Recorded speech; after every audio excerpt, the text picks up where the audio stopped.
আসসালামু আলাইকুম ওয়া রাহমাতুল্লাহ। প্রিয় শিক্ষার্থীগণ, আজকে আমাদের ক্লাস নাম্বার 94 এবং আজকে ক্লাসের বিষয় মুদাআফ ক্রিয়ার কর্মবাচ্য।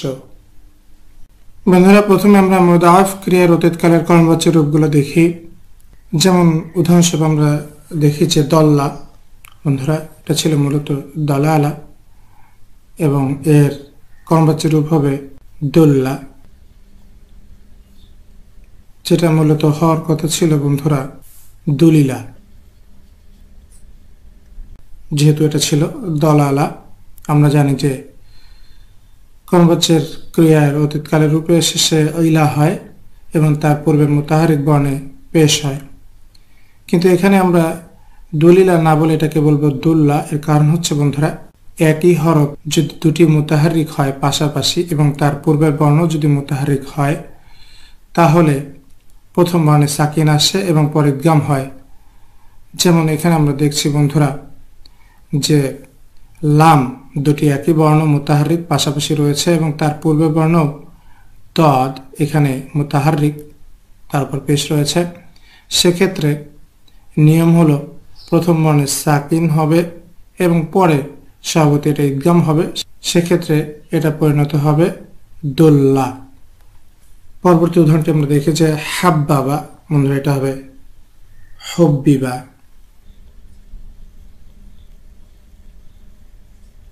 হাজ্জা, এটা হবে হুজ্জা।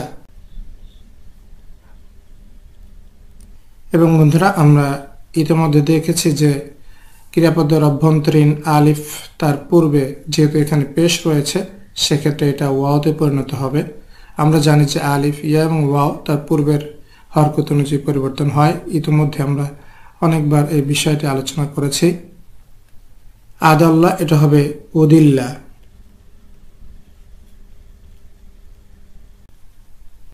গ্রুপ 5-এর তাজাসসা, এটা হবে তুজুসসিসা।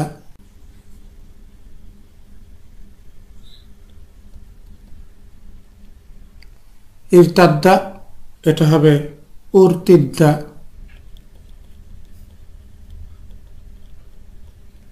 গ্রুপ 10-এর ইস্তাহাব্বা, এটা হবে উস্তুহিব্বা।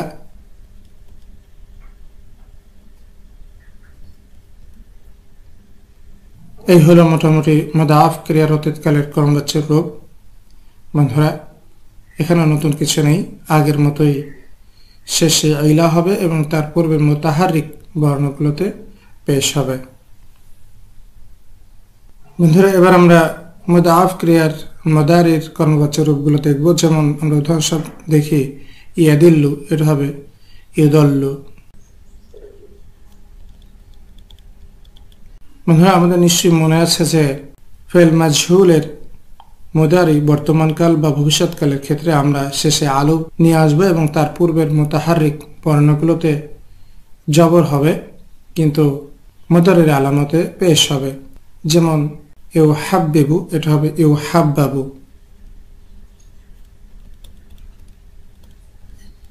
ইউ হাজ্জু, বন্ধুরা আমরা খেয়াল করি যে কর্মবাচ্যের রূপের গঠন একই রকম, সেক্ষেত্রে আমরা এটার পরিবর্তন করব না, এটা হবে ইউ হাজ্জু।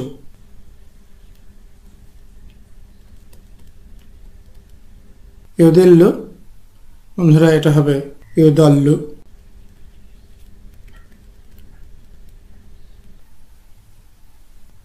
গ্রুপ 5-এর ইয়াতাজাসসাসু, বন্ধুরা এটা হবে ইউতাজাসসাসু।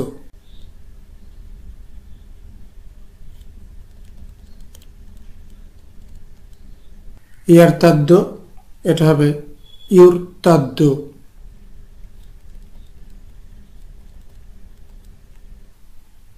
ইয়াস্তাহিব্বু, গ্রুপ 10-এর, এটা হবে ইউস্তাহাব্বু।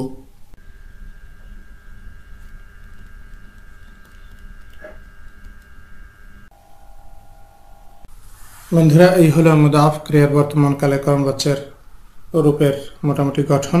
আমরা দেখছি যে এখানেও নতুন কিছু নেই, বরং সেটা আগের মতোই শেষে আলু হবে এবং তার পূর্বে মুতাহারিক বর্ণগুলোতে জবর হবে এবং মুদারি আলামতে পেশ হবে।